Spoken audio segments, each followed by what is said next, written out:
Soy el doctor Sergio Armando Chávez Leal, cardiólogo clínico de aquí, la ciudad de Tijuana, Baja California. Estamos en el Hospital SIMS Internacional y tengo un máster en insuficiencia cardíaca y estamos aquí actualmente agradecidos por esta invitación a hablar acerca de lo que nos más apasiona, es acerca de la insuficiencia cardíaca. Y muchas gracias a ustedes por hacer todo esto posible y a los organizadores. Esta vez me toca hablar acerca de los beta bloqueadores en el tratamiento de la insuficiencia cardíaca. Mis conflictos de intereses, y estamos aquí para hablar acerca de los tratamientos que debemos de tratar de reducir la mortalidad, disminuir hospitalizaciones, así como las descompensaciones, mejorar la capacidad funcional y mejorar la calidad de vida, disminuir la progresión de la enfermedad, mejorar el pronóstico, mejorar síntomas, así como dar el medicamento más adecuado y considerar cuidados paliativos cuando el paciente lo requiera. Uno de esos parámetros que sabemos que uno de esos medicamentos que lo conocemos como los 4 fantásticos, pues uno de ellos muy importante es el beta bloqueador. Beta bloqueador que es viejísimo medicamento en el cual desde 1906 fueron descubiertos por el doctor Henry Dell los receptores adrenérgicos. Esto le dio suma importancia para poder iniciar ahora sí que una historia tan importante en la cardiología y por el uso de los beta bloqueadores. Dentro de la historia de cardiología, los beta bloqueadores han sido una parte fundamental de lo que actualmente estamos parados y sobre todo en el tratamiento de la insuficiencia cardíaca. Posteriormente, tanto el doctor James Black, también otro premio Nobel de Medicina, pudo hacer la diferencia de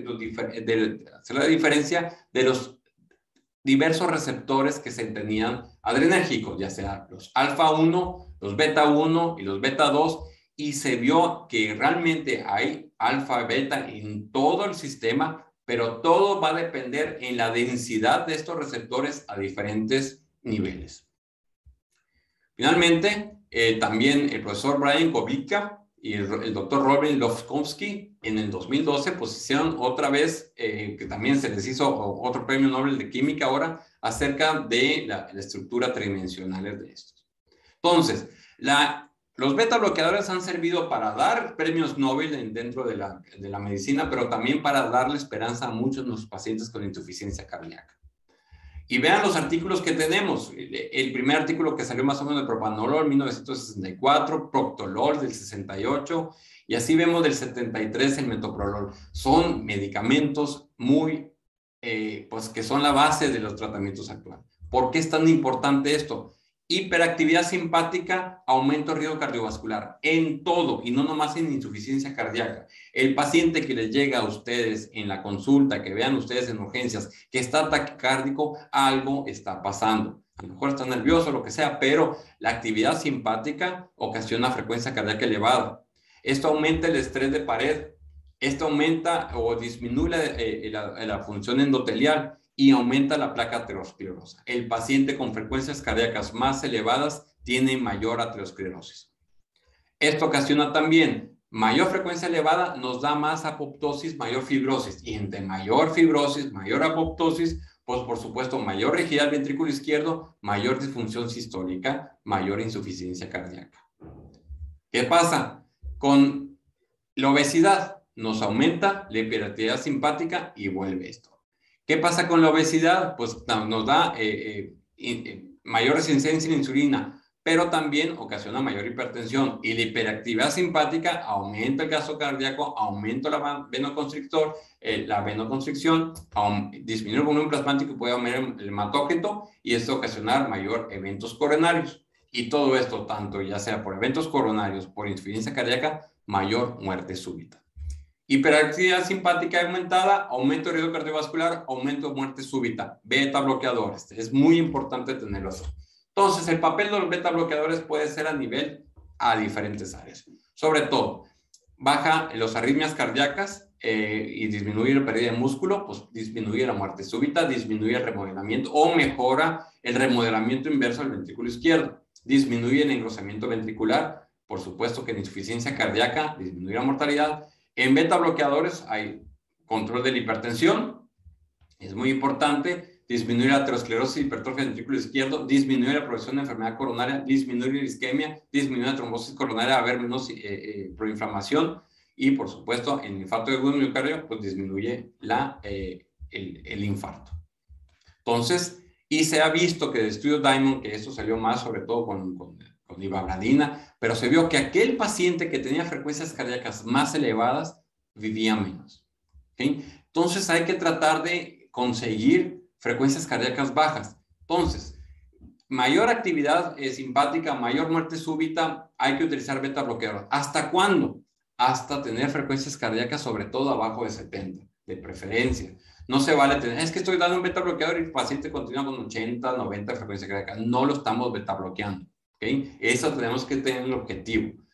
Ya sabemos que con la insuficiencia cardíaca se activan diferentes sistemas neuromorales. En primer lugar, y que vamos a hablar ahorita, el sistema nervioso simpático, acerca de la vasoconstricción, con una actividad aumentada del sistema renin-angiotensina, mayor vasopresina, tratando de compensar esa falla cardíaca con mayor frecuencia cardíaca, tratando de aumentar la contractividad. Por eso, en un principio, los beta bloqueadores se pensaba que disminuía la contractividad y no era adecuado darse en este tipo de pacientes. Ya no, olvídense de eso. Actualmente los beta bloqueadores sigue siendo uno de los principales protagonistas en el tratamiento de la insuficiencia cardíaca. ¿Okay? ¿Por qué? Porque el paciente con insuficiencia cardíaca se muere de muerte súbita, sobre todo ese paciente que lo ven tan a gusto, tan tranquilo. En clase funcional 2, el 64% se muere por muerte súbita. En la clase funcional 3 también, la mayoría se mueren por muerte súbita. Ya ese paciente que tiene varios ingresos hospitalarios, tiene daño renal, tiene daño a otros órganos, pues finalmente francamente fallece en clase por insuficiencia cardíaca, y la muerte súbita baja a un 33%.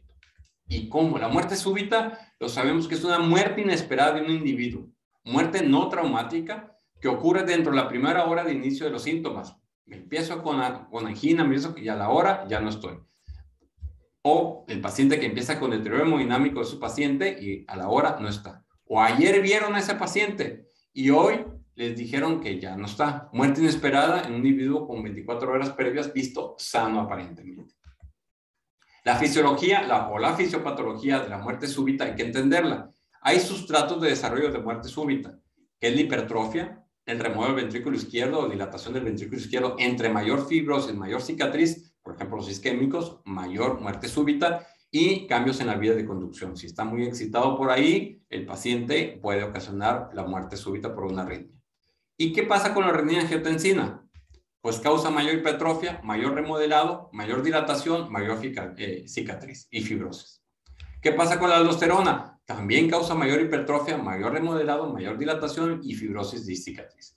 ¿Y qué pasa con el sistema nervioso simpático? Los tres sistemas que se aumentan o que se dañan en insuficiencia cardíaca. Pues el sistema nervioso simpático también hace cambios en la vía de conducción. Pero vean, también aumenta la aldosterona y aumenta la renin-angiotensina. Es por eso que es muy importante bloquear el sistema renin-angiotensina con los ARNIs y ECA o ARA2, la aldosterona con los antagonistas receptores corticoides y el beta bloqueador para ocasionar como tal cambios en la vía de conducción, pero también nos ayuda a bloquear los sistemas de aldosterona y renin-angiotensina. En cambio, los opioides natriuréticos ocasionan disminución del sistema nervioso simpático, o sea, porque nos hacen el favor, disminuye la aldosterona, baja la hipertrofia, la fibrosis y la cicatriz. Entonces, por eso damos los ARNIs para ayudar a que aumenten los opioides natriuréticos con el sacubitril inhibiendo la neprilicina.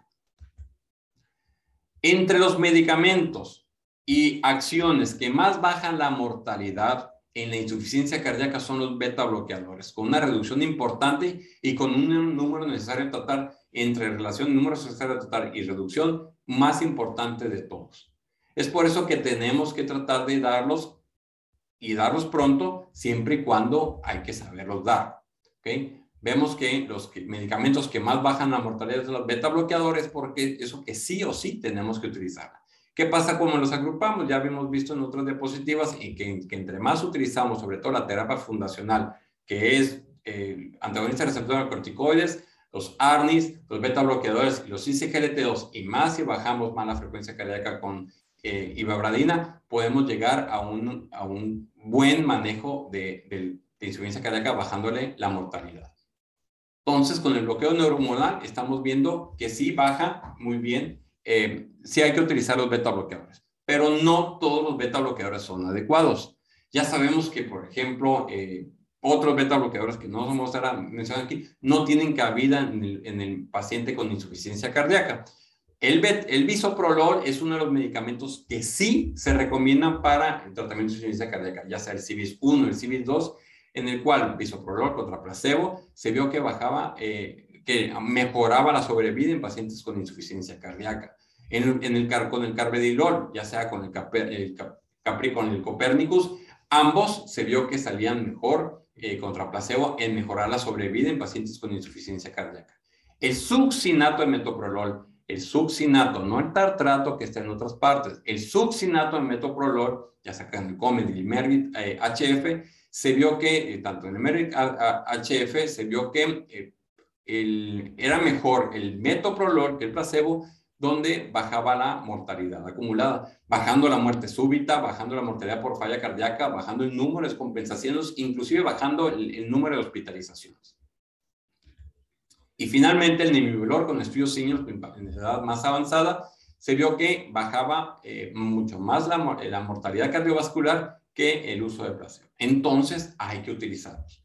Aquí el arte de nosotros, o cuando tengan un paciente enfrente, cuándo iniciar el beta bloqueador y cómo. Eso es muy importante, porque sabemos que en las guías viene el beta bloqueador bien como primera línea, pero muchas veces nos lo dejan a nosotros sabiendo qué tipo de pacientes tienen. Al igual que tanto vimos en el posicionamiento mexicano como en las guías europeas, que ponen el beta bloqueador como número 1, y en las guías americanas también acerca del uso de beta bloqueadores. Entonces hay que saber cómo iniciarlos. Ya sabemos cuáles, ya sabemos cuál nos gusta más, cuál tenemos disponibles, pues hay que saber utilizarlo este tipo.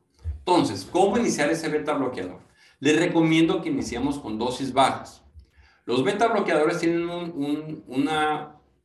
ahora sí que un patrón de intolerancia que tiene que ver mucho con las altas dosis. Por eso les recomiendo que inicien a dosis bajas. Y inícienlo a ese paciente que ya no está congestivo y que no esté contraindicado, no esté bloqueado, no esté bradicárdico. El beta bloqueador tiene un efecto en J. El paciente con esa astenia y dinamia se empieza a sentir mal y luego se siente muy bien. Si iniciamos con dosis muy altas, el paciente se siente más mal al principio y poco a poco va a ir sintiendo mejor. Por eso les recomiendo que inicien dosis bajas y ir titulando poco a poco. ¿Con qué dosis baja? Con el medicamento beta bloqueadores que dijimos que más se acomoden a sus necesidades y o que les guste más titular. Cualquier sea el que ustedes deseen, pero que puedan titular hacia arriba. Ya sea empezar dosis bajas de uno u otro e ir subiendo de acuerdo a la frecuencia cardíaca y la presión.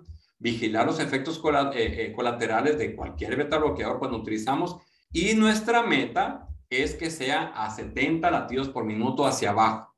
Entonces, beta bloqueadores, tratar de llegar a 70 latidos por minuto y valorar cada 2 a 4 semanas. ¿Qué tan alto? Hasta que lleve 70. Oye, si utilicé nomás bisoprolol 5 miligramos, o nemibolol 5 miligramos, carvedilol 12.5 cada 12 horas, o el metoprolol 95 miligramos al día, y fue suficiente, perfecto, no me quedo ahí. Si no, hay que titular hacia arriba para tratar de bajar la frecuencia cardíaca. Hay que acordarnos que si el paciente presenta hipotensión y no llegamos a la frecuencia cardíaca y el paciente continúa con ritmos sinusal, podemos ayudarnos con el uso de ivabradina para bajar un poco más esa frecuencia cardíaca. Buscar beta bloqueadores con mayor titulación, y las dosis altas, pues ya vimos que aumentan el riesgo de eventos secundarios e intolerancia al medicamento, y muchas veces quemamos el medicamento por andar desesperados y hay que utilizar mejor dosis bajas. Las ideas de titulación pueden iniciar, ya sabemos que hay carvedilol de 6.25 y tabletas de 25, podemos utilizar 3.125 cada 12 horas y tratar de subir a las 1 semana o a las 2 semanas a 6.25. Y de ahí poder subir ya sea, depende cómo se porte el paciente y cómo está la presión, de 6.25 cada 12 a subir a 9.37 cada 12 horas, o sea, 1,5. o si no, finalmente, la mitad de 25 o 2 de 6.25 cada 12 horas, e ir subiendo de acuerdo a las características que tenemos enfrente, pero siempre tratando de llegar a la frecuencia cardíaca meta a dosis más altas posibles sin que el paciente se hipotensa o tenga los efectos secundarios. El bisoprolol podemos iniciarlo a 1.25 cada 24 horas y subir a 2.5, 2.5 a 3.75 o brincarnos directamente a 5 miligramos, de 5 miligramos a 7.5 a 10, de acuerdo a la frecuencia cardíaca, a la presión. Succinato de metoprolol, podemos utilizar de 45 a 50 miligramos cada 24 horas, subir a 95 a 100 miligramos o finalmente subir a 190 si son la de 95 por 2 o la de 200 cada 24 horas, tratando de igual a los mismos ejemplos. Entonces, los beta bloqueadores hay que ser, pues hay titulaciones agresivas que podemos subirlas cada 2 a 4 semanas y tenemos todos 6 meses, pero de preferencia hay que tener los 4 medicamentos en las primeras 4 semanas. Los 4, ahora sí, los 4 fantásticos en las primeras 4 semanas, aunque sea dosis baja, para ir titulando. Hay titulaciones conservadoras que a veces no se las recomiendo porque se tarda muchísimo tiempo para titular. Hay que titular rápido, hay que vigilar al paciente. Vemos, hay una tabla muy importante que está en el posicionamiento mexicano, en el cual compara, tiene algoritmos de acuerdo a la frecuencia cardíaca y la presión, y nos va diciendo que podemos ir subiendo dosis elevadas de cualquier beta bloqueadores de acuerdo a la presión y a la frecuencia cardíaca que tiene en ese momento el paciente. Entonces, ¿qué recomendamos si el paciente llega con insuficiencia cardíaca aguda y ya tiene beta bloqueadores? Si el paciente no viene chocado, le recomiendo que si puede mantener la dosis de beta bloqueador mejor o bajen a menos el 50% de la dosis, pero no se la retiren, porque eso va a ocasionar que el paciente se taquicardice de más y tenga mayor deterioro hemodinámico. Si la tolera adecuadamente su dosis, traten de no quitarse inmediatamente, a menos que, por supuesto, que el paciente esté chocado, que le van a hacer aminas o que le van a hacer otra cosa, pues para eso está otros medicamentos que podemos utilizar con beta bloqueadores. ¿Okay? Hay que tener en cuenta que los beta bloqueadores, pues si está el paciente chocado, muy congestivo, que va a requerir otros medicamentos, pues sí hay que bajar dosis poco a poco para tratar de mejorar al paciente. ¿Se debería retirar o reducir la dosis de beta bloqueadores? Pues ya se vio que aquellos pacientes que se mantuvieron inclusive con la misma dosis, según el estudio Comet, tenían menos mortalidad. Claro que hay que saber que esos pacientes, no hay que decir, oye, que el que no se retira, el que se retira le va a ir peor. No, sino el que se retiró es porque estaba chocado, estaba más malito, estaba que aquellos que se pudo tolerar. Por eso hay que ver las estadísticas muchas veces de que no se lo retires, oye, pues está chocado, o si le vas a hacer otros pues estudios u otro tipo de acciones terapéuticas y se requiere retirarlo, pues hay que retirarlo, ¿no? Pero también puedo bajar, y me pueden preguntar, oye, ¿también puedo bajar la frecuencia cardíaca con ibarbadina?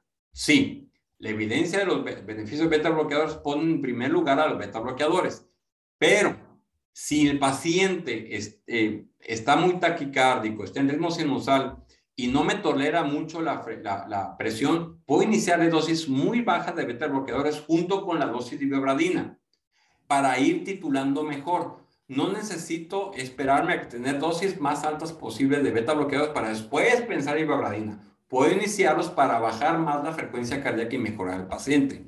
¿Okay? Beta bloqueadores, la ventaja que tienes es que puede ser iniciado en cualquier ritmo, sobre todo si el paciente está en fibrilación auricular, ya me olvido de ibarbadina, no puedo utilizarla actualmente. Tengo beta bloqueadores y tengo ibarbadina ya puesto, pero tengo bradicárdica. No hay duda, quédense con el beta bloqueador y retiren el ibarbadina.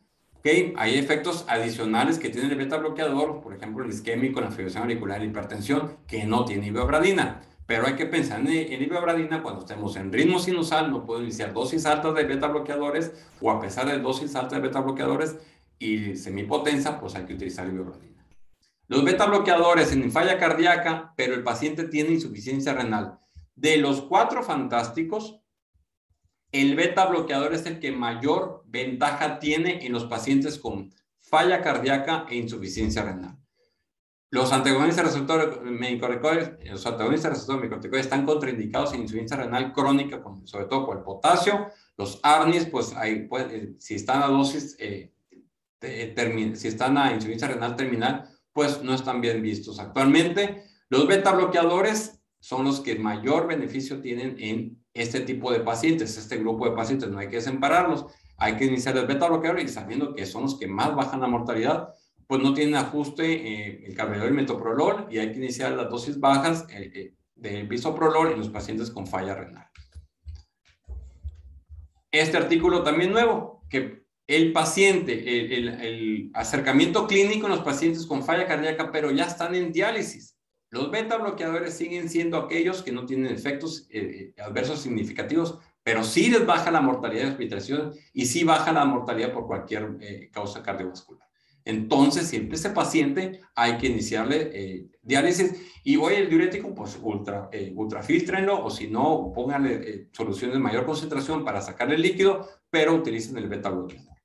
Bien, aquí lo tenemos, el beta bloqueador en verde, en este artículo que nos pone que el paciente con diálisis sí está bien visto.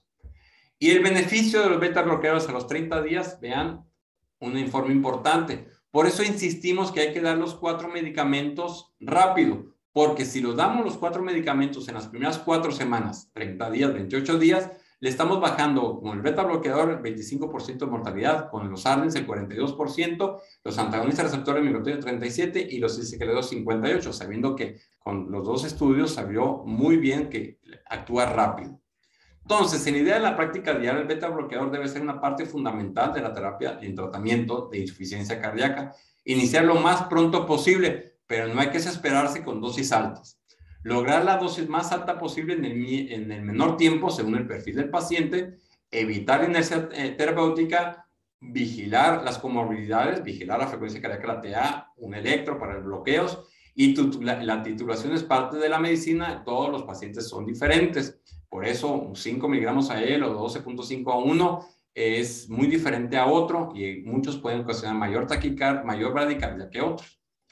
Muchísimas gracias, y estamos aquí para cualquier órdenes y cualquier sugerencia. Muchísimas gracias por estar aquí al pendiente, y estamos para cualquier duda.